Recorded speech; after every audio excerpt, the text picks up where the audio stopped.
दोस्तों कैसे हैं। अभी मैं अपनी वापसी की टिकट देख रहा था। टिकटें बहुत महंगी हो गई। मैंने टिकट ली थी, उसको मैंने ओपन करवा दिया।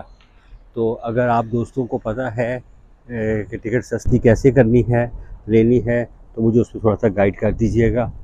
मैं इंतज़ार करूँगा। मैं इस पर थोड़ा सा महंगी नहीं, सीज़न हाई सीज़न है, यूरोप का इस टाइम समर चल रहा है। अभी अगस्त आ जाएगा थोड़े दिनों में, तो टिकटों की प्राइसेस बहुत ज़्यादा हो जाएंगी। तो प्लीज़ अगर आप लोगों के पास कोई इन्फॉर्मेशन है टिकटों के हवाले से, तो मुझे ज़रूर अपडेट कीजिएगा कि कहाँ से टिकट सस्ती की जा सकती है। कोई अगर साइट अच्छी हो ऐसी, तो वो कौन सी साइट है, तो मुझे कमेंट्स के अंदर वो मेंशन कर दीजिएगा। और ताकि कमेंट्स में करेंगे तो कुछ बहुत सारे दोस्तों का भी फ़ायदा हो जाता है और लोगों का फ़ायदा हो जाता है। तो बजाय मुझे आप मैसेज करने के, उसको मुझे कमेंट के अंदर भेज दें।